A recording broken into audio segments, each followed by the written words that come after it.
De volta, donos da bola no ar e o Cruzeiro, hein? Jogando em casa, um público de mais de 45 mil torcedores e o time decepcionou mais uma vez, empatou com vitória 2-2. Melhores momentos na tela e aqui a análise de Eduardo Panzi, Cadu Doné e Edmar Oliveira. Quando saiu a escalação ontem, a gente já ficou meio com uma pulga atrás da orelha, porque você olhava para o banco e via mais qualidade no banco do que dentro de campo, né? E aí, com o passar do tempo no jogo, acabou se concretizando o que a gente já imaginava, que o Cruzeiro teria sérias dificuldades. Há um questionamento, vou começar com... Você comentou o jogo ontem, não, né? Comentei o jogo do Galo. Ah, você comentou do Atlético. Então, vou começar com você, Edmara. O que aconteceu na sua avaliação? Fala dessa insistência também do Bento com os jogadores mais jovens. Por que ele preteriu os mais experientes, já que os jovens vêm sofrendo muito? Quando a pressão do adversário acontece, vem sofrendo muito para segurar resultado. Edmara, boa tarde. Boa tarde para todo mundo. Eu confesso que eu assustei também. Logo que eu vi o seu Twitter, eu estava fazendo Band News ontem de manhã, eu olhei e falei, gente, o que eles fizeram? Eu não entendo, Everton, para que mexer no que não tem necessidade. Quando você tem desfalque, quando você tem problemas, é óbvio que as substituições elas têm que acontecer, mas para que mexer na zaga da forma como foi mexida? E olha, tem algumas situações do Cruzeiro, a gente tinha falado, o Panzi até falou muito sobre a questão do Alano, tem que emprestar mesmo, né? Porque se Brian não está bem, se você ainda faz a opção para o Alano, é pior ainda. Quando o Arrascaeta, e aí tem aquela história da dependência também, né? Quando o Arrascaeta não está bem, nada dá certo. A única coisa que eu gostei do Cruzeiro ontem foi o trabalho do Fábio no primeiro tempo. Quando a gente diz assim, o Cruzeiro foi mal do início ao fim. Mesmo quando ele tinha 2-0, ele estava mal na partida. O Bento, ele tem uma característica, e aí é interessante da gente ver, que é o fato dele ser muito franco. Ele disse, olha, foi horrível o jogo do Cruzeiro, foi horrível. Mas ele também não apresenta as situações. Ele diz assim, olha, o time está muito longo, o time não está muito compacto. Mas qual é a situação para você mudar isso? O que você viu que você não utilizou o banco da forma como você deveria? O que você não viu que você não substituiu como deveria? O que você não viu que você não entrou escalado da melhor maneira? Talvez essas sejam as respostas que ele tem que dar. O que ele explica, né? Tá longo, não sei o quê, as dificuldades, tivemos problemas de marcação, tivemos problemas na recomposição defensiva, e ele falou muito disso ontem, falou até do uso dos meninos.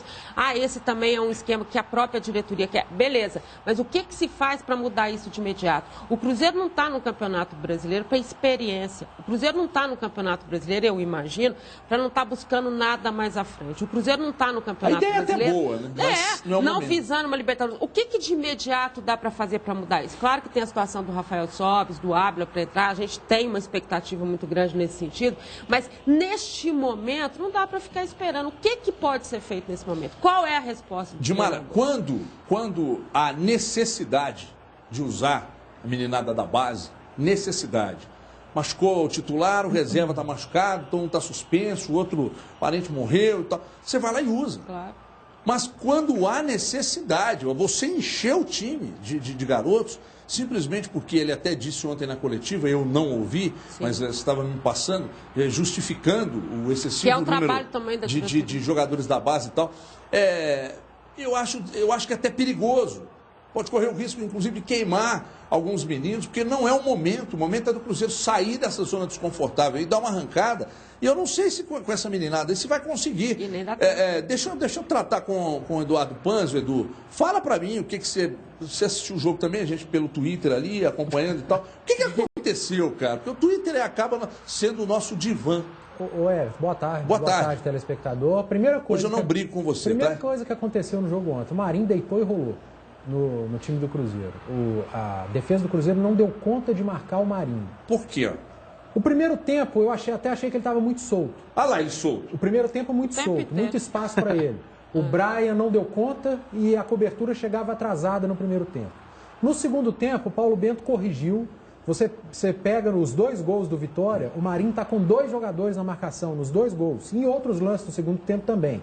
E os 2 jogadores não deram conta de marcar o Marinho. No lance do pênalti, o Alisson acabou cometendo o pênalti e aí acertou o árbitro, que ele poderia ter dado um cartão equivocado para o Brian e prejudicar o Cruzeiro. E no segundo gol, tinham mais 2 jogadores no Marinho. E mais uma vez ele sobressaiu a esses 2 jogadores. No primeiro tempo, você vê aí, ó, sempre um. Sempre um na marcação. Quando não é o Brian, é a cobertura. E outro ponto que eu notei e percebi ontem, primeiro, eu concordo com vocês. Muito garoto no time.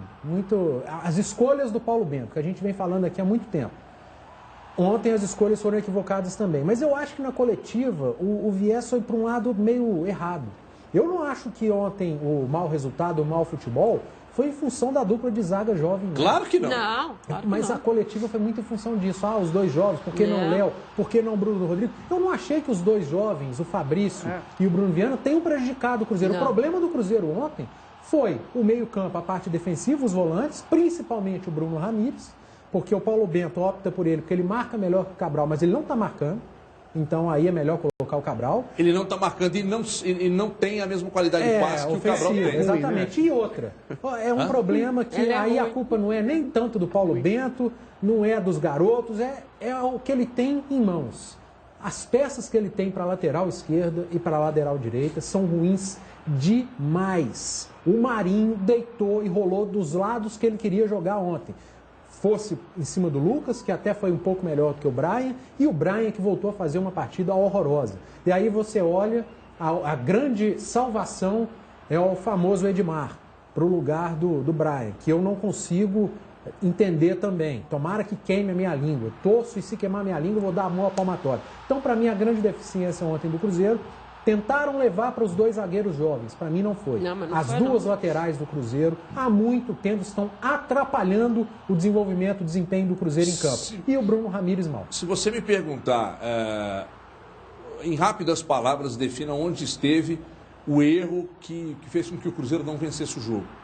Escalação do Bento. Cadu Doné.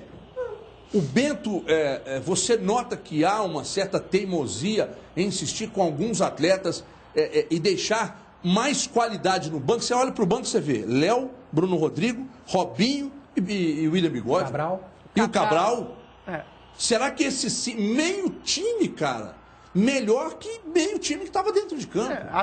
Boa tarde a todos. Acho que desses aí dá para tirar só o Robinho e dar o desconto aí, questão física, mas nos então, outros você tem razão. Para que colocou ele no banco? Nos outros você tem razão. Porque pode ser utilizado no finalzinho, alguma coisa assim. Mas não seria melhor usar no início? Gente, é uma questão menor, pelo amor de Deus. Os outros aí já valem o argumento. O cara tá voltando de contusão, isso é um fato. As pessoas têm mania de quererem ou idolatrar o cara, achar que ele é só bom, ou achar que ele é só ruim. Né? Definir, assim, esse cara é excepcional, é um gênio. Ou é um cara péssimo, não serve para nada. E normalmente as coisas não são assim, né? As pessoas, o mundo, tudo é muito mais complexo, é tudo muito mais cinza do que ou preto ou branco. E o caso do Bento é muito claro que é mais uma situação assim. Ele é muito bom taticamente, ele é muito bom para enxergar assim, o futebol no sentido amplo, em termos estratégicos. Ele consegue fazer o time jogar de um jeito organizado, compacto. Ontem até que não, mas em geral, parece que ele tem até uns méritos aí em termos de motivação, porque o time andou jogando com raça aí, Ponte Preta, Palmeiras, em geral mostrando um foco interessante. Agora, desde o início, a gente tem falado disso aqui, ele peca com relação à escolha das peças, tanto para começar jogando, quanto para mexer durante o jogo. Principalmente para mexer durante o jogo até. Ontem também não é o exemplo perfeito para isso, porque ontem o erro foi mais um jeito de começar. Mas, em geral, as substituições que ele faz não são boas. Então é isso, o cara tem as qualidades e tem esses defeitos dele. Eu acho que uma boa notícia para a torcida do Cruzeiro é que quando tiver todo mundo, vai ficar mais difícil dele errar na escolha. Sabe? Que vai ser meio óbvio assim. Não é possível que ele vai inventar quando tiver mas quando tiver Ávila, Robinho inteiro, quando tiver Rafael Sobis inteiro, tô dizendo, aí vai ser uma coisa que mesmo quem tem a característica de às vezes se equivocar na escolha, talvez não o faça, porque vai ficar tudo meio que automático já. Ou mesmo se errar, digamos assim, o substituto imediato vai ser um cara mais ou menos do mesmo nível, vai ser uma coisa discutível, porque ele naturalmente vai ter que deixar o Elber, o Arrascaeta, o Alisson, alguém bom de fora. Não vai ser uma escolha para colocar o Bruno Ramires, né? Pelo menos a gente espera que não. Então, isso é a questão do Bento para pontuar, porque fica tudo muito solto. Ah, ele é muito bom, mas vocês elogiaram. Ah, mas vocês criticaram. Não, a gente elogia uma coisa e critica outra coisa. E outra coisa, cara, a análise ela tem que ser uma análise feita jogo a jogo, mas depois, quando você aglutinar tudo isso, você faz uma análise geral. Aqui, estamos analisando o jogo de ontem, você aproveitou para tecer um comentário aí, que eu também acho que você tem razão. Não dá para você taxar de um treinador ruim, não dá para você taxar de um treinador muito bom, mas por outro lado também, você não tem que dizer, o cara é muito teimoso. Não, ele vem insistindo com essas peças aí, mas acredito que ele tenha olhos para ver que ele teve escolhas erradas ontem. O Bruno Ramires, eu posso dizer, assim, uma posição bem confortável, assim. O jogador da base, às vezes, tem uma benevolência um pouco maior, há uma espécie de melindre aí para criticar o jogador da base, e às vezes, né, eu não vejo, assim, não vi nada até agora. Né? Eu não vou cravar, assim, esse cara não joga absolutamente nada, porque como ele está começando agora, vai que ele dá a volta por cima. Mas, olha, o que ele mostrou até hoje no Cruzeiro, não joga bem 99% dos jogos. O Bruno Ramires é um cara constante, ele joga mal. Ele joga sempre mal. É regular. Essa história, marca mais, marca menos. Ele perde a bola toda hora, né? Não adianta muito, assim. Né? Primeiro que eu nem acho que é um exímio marcador, mas ainda que fosse, né? Ele, tecnicamente, ele peca demais, ele perde gol quando está lá na frente, ele tropeça na bola, ele erra passe. Eu não acho que é um cara que se justifica. E individualmente, eu acho que a análise do Panis foi perfeita. Os problemas principais foram as laterais. Entre os laterais, o pior foi o Brian. Para mim, a decepção, eu esperava mais dele. E isso é interessante você falar, porque é outra história de extremos. Como as pessoas, o torcedor normal, quase todo mundo em Minas torce para o Cruzeiro e Atlético. E não costuma ver muitos jogos do América, ver assim, só momentos pontuais, as pessoas tinham boa impressão do Brian. Porque ele fazia uns golaços, assim, ele aparecia em alguns clássicos, em alguns momentos decisivos. E a gente falou aqui, olha, não é isso tudo não. Né? Onde que ele deu certo fora do América? Lugar nenhum. E mesmo no América, a trajetória não foi exatamente das mais constantes. Então, a gente já relativizava um pouco a contratação do Brian. Mas mesmo não esperando tanto, eu confesso que ele está jogando menos do que eu imaginava. Sim. Porque eu imaginava um cara que não fosse brilhante, um cara que oscilasse, mas um jogador que comprometesse menos. Né? Ele está comprometendo. Ele não está marcando, ele só para os dois últimos jogos, ele não marca, ele erra passe de 1, 2 metros. E o jogo, quando é nas costas dele, fica uma loucura, porque eu não sei, porque parece que acreditam muito na virilidade, na força física dele, e ele não conseguiu achar o Marinho em campo ontem. Mas olha só. Cara, tem um Twitter aqui, vocês vão continuar comentando, mas deixa eu abrir um Twitter aqui, mais até para você, que foi em cima do seu comentário aí, onde acho que o Bento está cometendo os mesmos erros do Aguirre, só que em escala maior. Você acha que tem relação do Dinho Oliver? Não, quando ele fala isso é em relação às escolhas. Em escala maior, definitivamente não. A escolha do Porque é difícil superar, escolher o Patrick em detrimento do Casares. As escolhas do Aguirre... Isso é quase insuperável. Elas eram mais bizarras, porque tinham... por causa do Casares. Por causa do Casares, ponto. O problema do Aguirre era o Casares, porque a gente esquece que o Cleiton não estava apto para jogar a primeira fase da Libertadores. E muita gente não lembra disso, e o Patrick jogava muito em função disso. E o Yuri nunca jogou bola. E não tinha o Luan. E não tinha Michael Suel que está chegando agora. E não tinha Fred. E não tinha essa turma toda. Então tinha que ser o Patrick. Mas ontem o Bento deixou meio time bom no banco. Aí o Aguirre optava pelo Patrick ao invés do Casares. Essa é a cagada toda do Aguirre. Não pode falar cagada da televisão. O Paulo Bento em menor escala porque não tem um jogador assim absurdo. Ele não tira, por exemplo, o Fábio para pôr o goleiro reserva. Porque ele tira, por exemplo, o Alisson para pôr o Alano. Ele não faz isso. É uma boa comparação. Como titular. Né? Ele não faz uma bizarrice. Só que é questão de escolha também. O telespectador que mandou tem a razão de comparar num nível maior, que era o Aguirre em relação ao Casares, e o Paulo Bento em nível menor, mas é escolha. Eu acho que, eu até discordando de vocês, eu acho que o Aguirre fazia um bom trabalho, o time do Atlético era organizado, principalmente na Libertadores, eu largo o Campeonato Mineiro de lado. Acho que o Paulo Bento, no geral, é um trabalho bem feito no Cruzeiro. A gente viu um Cruzeiro diferente, a gente viu um Cruzeiro diferente, mais organizado, mas aí ele se perde, é a vaca holandesa, dá 40 litros de leite ali no baldinho, só que vai o cara e mete o pé e perde o leite inteiro. Eu também penso como vocês sobre o Bento. Me agrada o trabalho do Bento. Mas a teimosia dele pode fazer com que comece a desagradar, insistindo com essas peças. Eu não sei se teimosia não é a teimosia. Eu acho que pode ser o que ele Ele escolhe errado mesmo, não é? É uma avaliação. Ele não está sendo teimoso. Ok, gente. Eu acho que ele está avaliando mal. Então tudo bem. Tira a palavra teimosia, as escolhas equivocadas e não enxergar que está dando errado para mudar no outro jogo. Eu não consigo entender. Você recebeu vitória em casa, olhar para o banco e ver no banco jogadores superiores, tecnicamente, aos que estão dentro de campo, com o time dentro de campo não rendendo como se esperava. Por incrível que pareça, eu acho que essa característica dele... Peraí, você vai falar, só para te ajudar, põe o Bento falando sobre isso que a gente acabou de dizer aqui.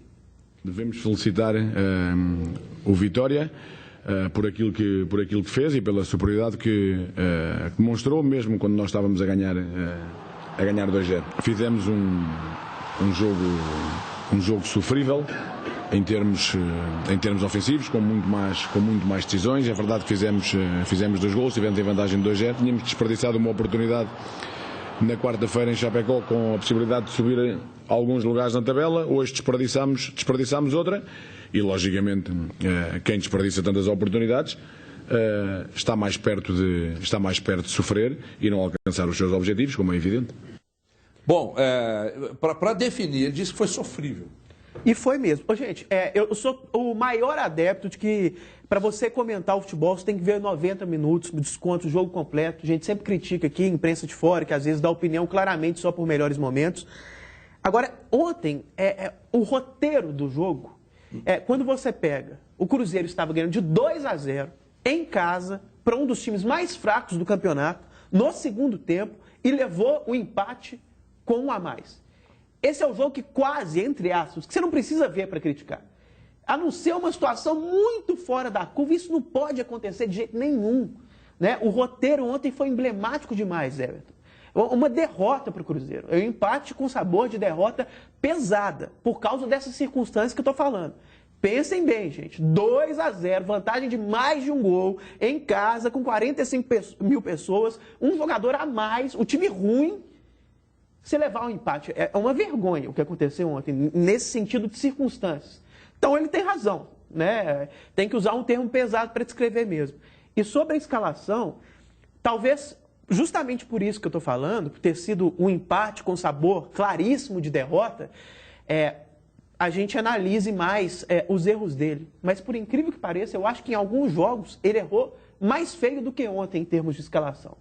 Teve jogo que ele inventou mais, assim, que ele teve escolhas individuais mais equivocadas do que ontem.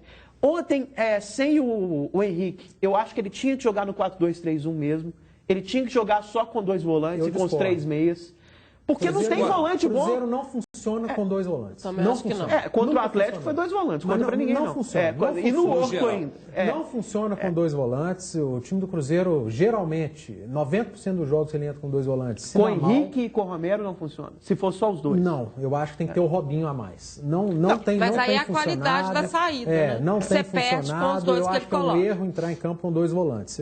Uma vez ou outra vai dar certo. Ontem peraí, eu estou usando um argumento pelo seguinte. Eu até discordo de você em geral.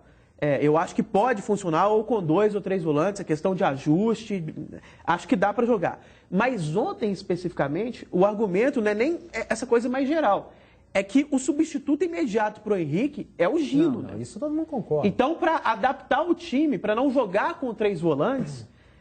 porque não existiam tantas opções boas para a função de volante. Poderia ter sido. Ele aquela história que a gente sempre fala, de adaptar o time aos jogadores. Vamos voltar a falar desse assunto daqui a pouco. Peraí, senão vocês não me deixam saltar. E aí eu tenho que falar do Atlético, né? Tem o Atlético também para falar. Amargo pro Vitória Calma também. que nós vamos falar do empate amargo pro Vitória também. Calma, daqui a pouco nós vamos voltar a falar. Antes eu tenho um recado para vocês. Preste atenção aí, preste atenção. Olha aqui, eu vou confessar uma coisa para você, telespectador dos Donos da Bola. Aliás, ser dono da bola não é fácil não. Você está vendo aqui com os comentaristas, né? Fácil mesmo é ser o dono de um lote no bairro Passaredo. A 5 minutos de contagem. Um sucesso de vendas que traz para você lotes comensais a partir de R$ 399. Só R$ 399 mensais para morar num lugar com infraestrutura completa, tem asfalto, água, luz, tudo isso a 5 minutos de Contagem, com fácil acesso, várias linhas de ônibus que passam na porta.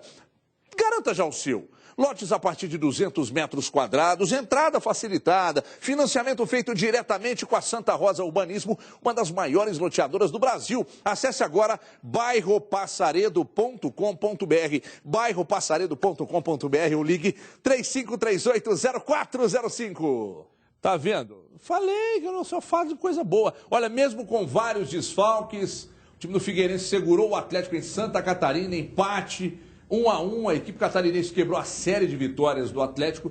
Vamos com os melhores momentos na tela aí, ô Popó. Põe, por gentileza, os melhores momentos na tela aí. Eduardo Pans, que jogo foi esse de ontem? O que aconteceu? Por que não rendeu? Por que coletivamente não funcionou e individualmente também não? Onde errou o técnico Marcelo Oliveira, se é que ele errou, Eduardo? Olha o Everton, o Atlético não jogou bem. É o Everton e é Edmar. Ele fala meu nome errado, eu vou falar o nome dele errado também. O Atlético não jogou bem mais uma vez, e aí vai muito ao encontro daquilo que a gente vem dizendo já há algum tempo. E o torcedor fica bravo, né? O torcedor fica bravo, não só o torcedor, tem mais gente que fica brava também. O Atlético coletivamente não tem funcionado, não. Não funcionou ontem, e aí as peças individuais também não, então o jogo foi ruim. Não funcionou contra o Botafogo, apesar do 5-3. Peças individuais jogaram muito. Casares, a maior atuação do campeonato, a maior atuação de um jogador no ano com a camisa do Atlético. Mas o Botafogo incomodou muito o Atlético. Coletivamente foi melhor que o Atlético. Contra o América jogou melhor que o Atlético. Contra o Corinthians foi um jogo igual, aí o Atlético funcionou melhor. Contra a Ponte Preta jogou bem. Então a gente tem que analisar o amplo. Antes dos reforços retornarem, Casares, Eraso, alguns de contusão, o Atlético, apesar dos desfalques, era desorganizado. Era um time desfalcado e desorganizado. O desfalcado não significa que tem que ser desorganizado. Haja visto o Grêmio do Roger, que mesmo com muitos desfalques, continua um time organizado. E aí o torcedor precisa entender isso. Eu não estou aqui colocando o trabalho do Marcelo, embolando e jogando no lixo, não. Acho que o trabalho vai crescer, gosto do Marcelo, acho bom treinador, acho melhor do que o Aguirre. A troca foi boa. Então você acha o Guardiola? Você já adora o Aguirre? Não, eu não tô dizendo que eu adoro o Aguirre. Eu gostava, não, você ama o Aguirre. Não, eu gostava do trabalho dele. É diferente de gostar do treinador. Eu acho que o trabalho era bem feito. Mas você sempre volta no Aguirre, não sei porquê. Você que falou. Vocês têm uma paixão incrível. Você que falou melhor que o Aguirre. O Marcelo eu acho que vai virar o trabalho dele no Atlético, mas por enquanto tá devendo, Everton. É o que eu tô vendo e eu tenho que falar aqui. Quando todo jornalista esportivo é torcedor um dia, mas tem uma hora que corta o cordão umbilical. Aí quando a gente critica o Cruzeiro, quando a gente critica o Atlético, o torcedor fica maluco. Mas nossa função é essa, a gente não tem que observar como torcedor, não. Você tá jogando para baixo, eu não tenho que jogar para cima nem para baixo. Eu tenho que falar o que eu tô vendo. Análise. E eu acho que coletivamente o time do Atlético ainda não funcionou. É porque é o seguinte, ontem conversando com um amigo, e ele falava, Everton, existem verdades e comentários. Falei, ok. As verdades são, o Atlético jogou mal? Sim. O Atlético foi inoperante? Sim. O adversário, em dado momento do jogo, foi melhor? Sim. O Vitor falhou no gol? Sim. Isso são as verdades. Tá, mas e daí? Quer que eu diga só isso? A análise do trabalho, mesmo tendo conquistado 13 pontos em 15, o Atlético convence? Não. Dimar, o Atlético convence? Estou dizendo não assim, convence. Esquece, vamos analisar as atuações. Você tem um elenco qualificadíssimo, com jogadores experientes que pilharam ontem no jogo contra o Figueirense com 6, 7 desfalques. Você quer que a gente chegue aqui e elogie? Não, gente, mas é porque foram 13 pontos em 15. Nós estamos falando do jogo de ontem. Ontem o Atlético foi muito abaixo da crítica, ou não? Foi muito irregular. Essa irregularidade do Atlético, que passa por essa individualidade técnica que o Atlético tem, e ele tem jogadores que fazem a diferença, como o Fred faz a diferença, como é o goleador que como você tem o Casares que faz a diferença. Ontem o Casares já ficou preso na marcação. Ontem ele já teve uma dificuldade. Aí você começa com os passes longos, você começa a tentar achar uma frente que você não acha, aí você tem o problema da recomposição defensiva de novo, aí você tem o problema dos dois volantes, que são os volantes reservas e que não têm a mesma qualidade de quem é titular. Óbvio que não. Mas que precisam ter a noção da função que eles têm que fazer, que é a própria função da marcação e que eles não fizeram ontem. O jogo de ontem foi horroroso. Foi um Atlético horroroso, um jogo morno. Teve uma hora... horroroso também, tudo horrível. O jogo teve uma hora durante o primeiro tempo que você falou assim, o que é isso? Não vai acontecer nada, é morno essa coisa. Parece que o Atlético ficou satisfeito com o 1-0 que ele tinha feito, falou, beleza, tá tudo certo, vamos ficar por aqui mesmo, segura aqui, bate pra lá. Ou seja, você não via aquela vontade de ir pra frente. Não é coletivo, não é coletivo. E nada, vou ser muito sincero, eu gosto muito do trabalho do Marcelo, mas ainda não é possível ver. Por que não é possível? Talvez seja questão do próprio treinamento. Agora ele vai ter 4 semanas aí, que você não vai ter jogo no meio de semana, que você tem Copa do Brasil, Libertadores e tal. Talvez ele tenha mais tempo para trabalhar esse grupo e a gente poder realmente ver o que o Marcelo pensa para cada um jogador em termos de função, em termos daquilo que ele quer colocar em campo como sistema tático. Mas o que a gente viu do Atlético... E aí você vai falar assim, mas vem de 4 vitórias e foi bacana e tal. Individualmente, você teve gente que fez a diferença nesses jogos. Teve trabalho do Marcelo? Claro que teve, na escalação, na forma, no jeito de conversar com o jogador e tal. Mas ainda não é possível dizer que esse time é regular o suficiente para a gente achar assim, nossa, ele vai fazer uma sequência que ele vai brigar pela vaga lá em cima.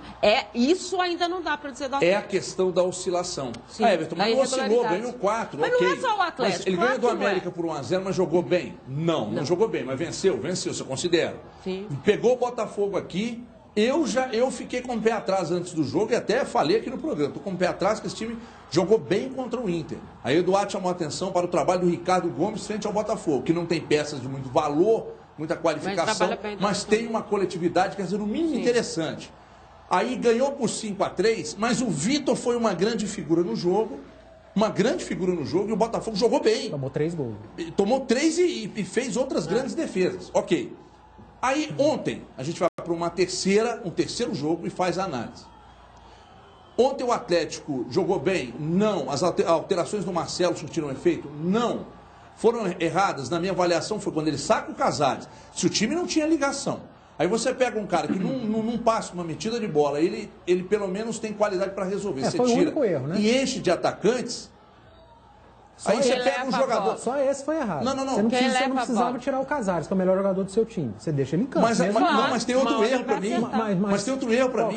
Quando ele meteu o Patrick de atacante de novo. Mas quem que ele ia pôr? Mas ele tinha o Carlos no banco. Mas ele pôs o Carlos. Então, depois ele trabalhou com o Carlos, com o Patrick. Aí ele põe o Yuri, que não vinha sendo usado. Esse pra mim é o erro dele. Eu não tiraria o Casares. Mas porque ele poderia ontem, eu vou fazer 3 alterações. Ele poderia ter Carioca, Dátulo, Prato e Luan. Só que tá todo mundo machucado. Ele olhava pro banco, ele tinha aquilo que ele tinha. Lógico que tem isso também, mas ele estava sem nos outros jogos também. E não foi dessa forma. Deixa só, antes da sua avaliação, eu deixei por último exatamente, eu queria trocar essa ideia com você.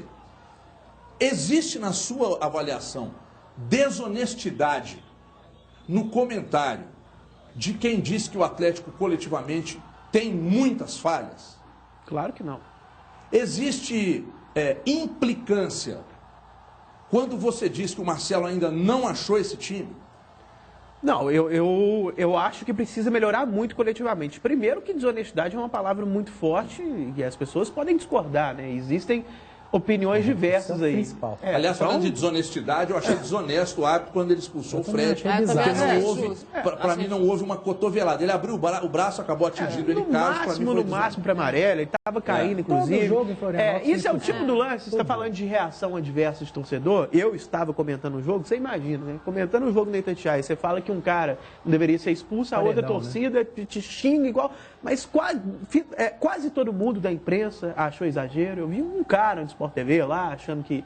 Mas os comentaristas de arbitragem, inclusive, para mim era para amarelo no máximo. Para amarelo no máximo. Coletivamente, Everton, para mim o problema é o seguinte, compactação, ponto. O time é espaçado demais. Para mim esse é o problema. O Atlético pode parecer pouca coisa, mas não é. É muito, porque é o ajuste, é a aproximação, é a sintonia, é o diálogo entre os jogadores. No momento de marcar, você precisa de atacar, você precisa da compactação para ter a tabela, para ter a triangulação, para o time coletivamente funcionar e até para as individualidades aparecerem de forma mais constante. Né? E no momento defensivo, você precisa da compactação para não dar espaço para o Botafogo não ter tanto buraco como teve no jogo de quinta-feira para penetrar na defesa do Atlético. Então, eu acho que, não acho o trabalho do Marcelo péssimo, nada disso, mas eu acho que coletivamente a questão é essa, compactação. E embora eu acredite que as críticas ao trabalho dele no Palmeiras em muitos momentos tenham sido exageradas, em certos instantes a crítica que tinha de ser feita no Palmeiras era justamente a falta de compactação. O time tinha muita ligação direta, muito chutão. Ele teve os desfalques lá, eu sei disso, mas não conseguiu achar um antídoto. Deixa eu só colocar um tweet aqui, até para a gente seguir falando. O Fernando Assis está dizendo, acha o Marcelo Oliveira incapaz de montar um esquema tático diferente do que o atual. Eu acho até legal você colocar esse tweet. Essa é uma discussão sempre presente nas rodinhas. Incapaz é muito, mas a gente já falou disso aqui. Mas eu acho o seguinte, é até legal você chamar esse tweet aí, porque é o seguinte, mais importante do que o sistema, o que ele está dando a entender aí, pelo menos na minha interpretação, essa história, essa crítica que sempre ronda o Marcelo de jogar sempre no 4-2-3-1. Sim. Ele já jogou em outros sistemas. Né? E no Palmeiras, por exemplo, jogou no 4-3-3, jogou no 4-4-2. Então eu acho que essa crítica às vezes é um pouco injusta. E mais importante do que o sistema, gente, mais importante do que essa numeração, é em qualquer sistema o time ter o agrupamento. Então eu não acho que o problema é ele jogar no 4-2-3-1. O problema é jogar no 4-2-3-1 sem compactação. Então pode ser no 4-3-3, 4-4-2, 4-2-3-1. Isso é uma coisa para ilustrar, isso é uma informação a mais. Eu acho que mais importante do que isso é na prática o funcionamento do time. Uma coisa que me incomoda muito é que, como o nosso programa é um programa de debate, e aí você às vezes, mesmo depois de uma vitória, você vem aqui e ainda consegue pensar alguns problemas, esses problemas são discutidos, algo absolutamente normal. O que me incomoda é que quando você começa a pensar alguns problemas de Atlético e Cruzeiro, esse direcionamento, você quer derrubar o treinador, você quer derrubar o diretor de futebol, você quer derrubar o presidente, você quer derrubar nem poder, para isso nós temos, né? Mas são análises que elas são necessárias. Né? Bento faz um bom trabalho? Faz, mas errou. Marcelo faz um bom trabalho? Faz, os números estão aí para mostrar. 13 pontos em 15. Mas errou. Mas O time está descompactado? O time não se movimenta? Não. O time é lento pra cacete, demais. É muito lento. Mas quanto o Botafogo fez 5, tomou 3 e o Vitor pegou demais. Outra coisa. O Vitor falhou. Você fala que o Vitor falhou, o mundo cai na sua cabeça. Gente, falhou. Ele saiu do jogo ontem. Mas ele ficou com medo porque o mundo cai na sua cabeça. Porque ele tá machucado, ele ficou com medo de dividir a bola. Cara, ele é goleiro. Ele não pode sair para uma dividida de bola e a hora que chegar na bola, ele sai não pode. Quando a gente mas ele tá com medo. Peraí que você vai falar. Mas depois do intervalo. Tá. Tô vendo que vocês estão nervosos.